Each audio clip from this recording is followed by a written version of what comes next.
മലയാളത്തിന്റെ സഞ്ജു ചേട്ടന് വണക്കം. ഒടുവിൽ കാത്തിരുന്ന പ്രഖ്യാപനം എത്തി. സഞ്ജു സാംസണെ രാജസ്ഥാൻ റോയൽസിൽ നിന്ന് ചെന്നൈ സൂപ്പർ കിങ്സ് സ്വന്തമാക്കി. സമൂഹ മാധ്യമങ്ങളുടെ ചെന്നൈ ഇക്കാര്യം ഔദ്യോഗികമായി പ്രഖ്യാപിച്ചു കഴിഞ്ഞു. പകരം രവീന്ദ്ര ജഡേജയും ഇംഗ്ലണ്ട് താരം സാം കറനും ചെന്നൈയിൽ നിന്ന് രാജസ്ഥാൻ റോയൽസിലും എത്തും. നീണ്ടകാലം താരമായും ക്യാപ്റ്റനായും ടീമിനൊപ്പം ഉണ്ടായിരുന്ന സഞ്ജുവിന് സമൂഹ മാധ്യമങ്ങൾ വഴി രാജസ്ഥാൻ റോയൽസിൽ നന്ദി അറിയിച്ചു. MS ധോണിക്ക് ശേഷമുള്ള പകരക്കാരനായി കൂടിയാണ് സഞ്ജുവിന്റെ വരവ്. കഴിഞ്ഞ വർഷം 18 കോടി രൂപയ്ക്കായിരുന്നു രാജസ്ഥാൻ സഞ്ജുവിനെ നിലനിർത്തിയത്.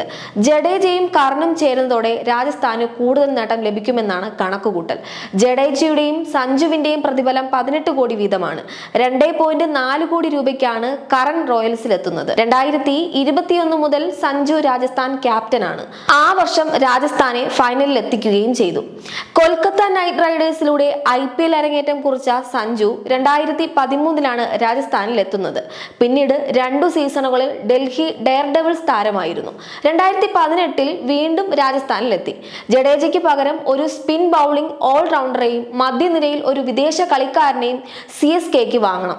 മാക്സ്വെൽ, ലിയാം ലിവിങ്സ്റ്റൺ തുടങ്ങിയ വിദേശ താരങ്ങളെ ടീമിലെത്തിക്കാൻ CSK ശ്രമം നടത്തിയേക്കും. നായകസ്ഥാനം നൽകാമെന്ന ഉറപ്പിന്മേലാണ് ജഡേജ തന്റെ ആദ്യ ക്ലബായ രാജസ്ഥാനിലെത്തുന്നത്. രാജസ്ഥാനിലേക്ക് പോകുമ്പോൾ ജഡേജ തന്റെ ശമ്പളം 18 കോടിയിൽ നിന്ന് 14 കോടിയായി കുറച്ചു.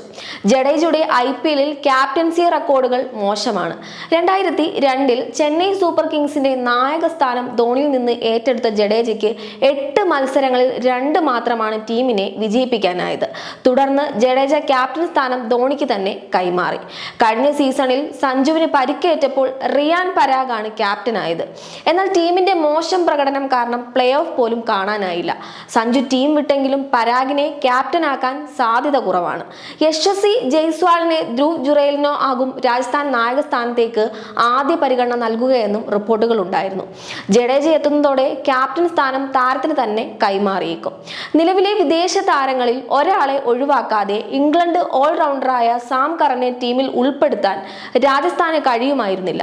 സാം കറന്റെ പ്രതിഫലവും കരാറിന് തടസ്സമായിരുന്നു. ചെന്നൈയിൽ 2.4 കോടി രൂപയാണ് കറന്റെ പ്രതിഫലം.